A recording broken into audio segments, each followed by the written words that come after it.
Rajasthan BJP में संगठन के नए सेनापति की एंट्री हो गई है। अजय कुमार ने प्रदेश संगठन महामंत्री का कार्यभार संभाल लिया है। उनके सामने पहली चुनौती पंचायत और निकाय चुनाव है, जबकि बड़ा लक्ष्य 2028 के विधानसभा चुनाव की तैयारी है। ऐसे में सवाल यही है कि क्या अजय कुमार संगठन और सत्ता के बीच बेहतर तालमेल बना करके बीजेपी की चुनावी जमीन को और मजबूत कर पाएंगे। ये रिपोर्ट देखिए।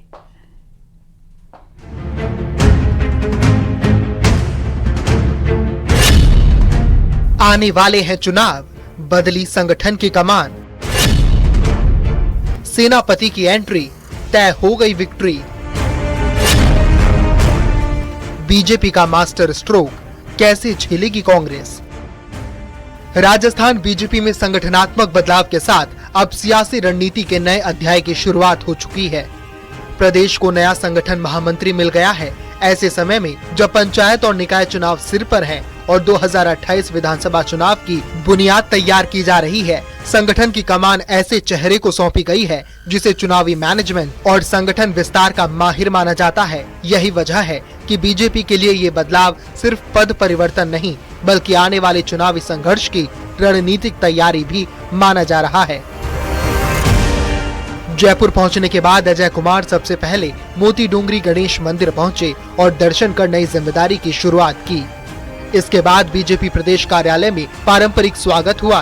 प्रदेश कार्यालय के कमरा नंबर 6 से उन्होंने संगठनात्मक कार्यभार संभाला। पदभार ग्रहण करने के साथ ही संगठनात्मक बैठकों का दौर शुरू हो गया। बीजेपी की कोशिश साफ है कि बूथ से लेकर प्रदेश स्तर तक संगठन को और धारदार बनाया जाए, ताकि आने वाले स्थानीय निकाय और पंचायत चुनावों में पार्टी अपनी राजनीतिक बढ़त कायम रख सके। गणपति महाराज जी के दर्शन करने ही चाहिए, सभी को करने चाहिए और देवभूमि है, देवभूमि की रक्षा है। प्रदेश की राजनीति में अगले 2 साल बेहद अहम रहने वाले हैं। निकाय और पंचायत चुनावों के नतीजे ही 2028 विधानसभा चुनाव की दिशा तय करेंगे।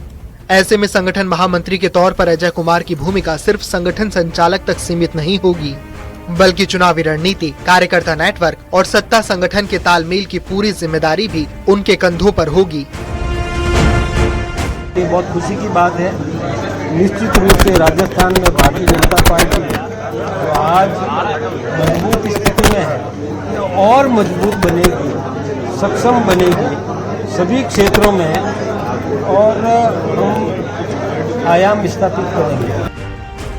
बीजेपी नेतृत्व को उम्मीद है कि नए संगठन महामंत्री के अनुभव का फायदा प्रदेश संगठन को मिलेगा। अब निगाहें इस बात पर रहेंगी कि अजय कुमार की रणनीति चुनावी मैदान में कितना असर दिखाती है और क्या बीजेपी राजस्थान में सत्ता परिवर्तन के पुराने राजनीतिक ट्रेंड को तोड़ने की दिशा में बढ़त बना पाती है। न्यूज़ 18 के लिए जयपुर से सुधीर शर्मा की रिपोर्ट। और वहीं पर पूर्व सीएम अशोक गहलोत ने बीजेपी पर गंभीर आरोप लगाए, जिस पर अब सियासी संग्राम मच गया है। सीएम भजनलाल शर्मा मंत्री जवाहर सिंह बेढ़म ने हमलावर नजर आए। मुख्यमंत्री भजनलाल शर्मा ने इशारों में गहलोत पर तंज कसा, कहा कि उनकी मित्रता सचिन जी से ज्यादा है। वो कोई बात कहते हैं वो पायलट के लिए कहते हैं। उनका दर्द कुछ ऐसा कि वो सचिन जी को टारगेट करते हैं। जो स्थिति बनी देश के अंदर बहुत खतरनाक बन गई है, इसलिए सरकारें टूटती है। मैं बार बार क्या कहूँ, राजस्थान बच गया हमारा, हमें तो गर्व है, हमने राजस्थान बचा लिया। 2 हवलदार भेजे एमएलए को लेने के लिए और 2 हवलदार में 1 हवलदार खाली गया, इनका एमएलए गई नहीं। तब इनको समझ में आ गई हमारे खुद के बीजेपी के एमएलए टूट रहे हैं, तो उल्टा नहीं जाएगा कहीं। तब डर के मारे सीट विड्रॉ हो गए। इसलिए इस तमाशा जो हो रहा है बंगाल में, हम तो उसको उसी जोड़ के देख रहे हैं, डर और भय है एमएलए के अंदर भी।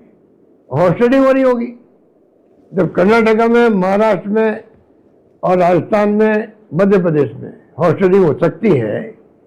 50 करोड़ दिए वहां पे महाराष्ट्र के अंदर, ये सुनने में आता वहां किससे करें 50 करोड़, 35 करोड़ के सौदे और जगह होंगे दूसरी जगह पर। तो उनकी ये मित्रता सचिन जी से ज्यादा है। वो कोई भी बात कहते हैं तो वो सचिन जी के लिए कहते हैं। अब ये उनका आपस का है, इसमें हम ज्यादा मैं कुछ नहीं कहूंगा, लेकिन उनका दर्द कुछ ऐसा ही है कि जो वो बार बार सचिन जी को टारगेट करते हैं। राजस्थान के पूर्व मुख्यमंत्री आदरणीय अशोक गहलोत जी का एक हताशा भरा बयान आज सामने आया। उनकी बौखलाहट ये प्रदर्शित कर रही है कि कांग्रेस में अंदरूनी लड़ाई चरम पर है।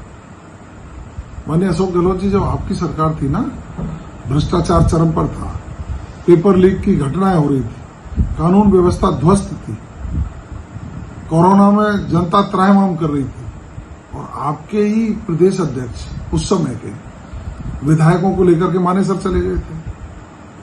आपकी जो अंदरूनी लड़ाई थी उस समय आपको सरकार से गिराना चाह रही थी। अब पुनः आपको वो राग याद आ गया, आपके घाव भरे हो गए, क्योंकि हमें लगता है कि कांग्रेस में कोई पुनर्गठन चल रहा है। आपकी पार्टी के पूर्व प्रदेश अध्यक्ष, पूर्व उप मुख्यमंत्री कहीं कोई पद प्राप्त नहीं कर लें, इसलिए आपको दर्द सता रहा है और पुनः वही राग लाप दिया। मानेसर, दूसरे दलों पर आरोप लगाते हो। माननीय अशोक गहलोत जी, आप स्वयं अप्रासंगिक हो गए।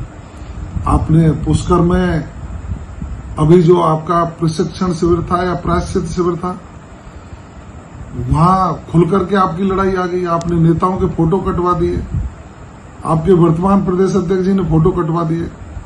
आपकी ये लड़ाई है ना, यही आपके पतन का कारण है। और जिस तरह से बंगाल की जनता ने ममता दीदी को बंगाल में नकार दिया, सुपड़ा साफ कर दिया ना, उसी तरह से राजस्थान में आपका पतन निश्चित है। आप अपनी अंदरूनी लड़ाई पर स्वयं प्रायश्चित करिए।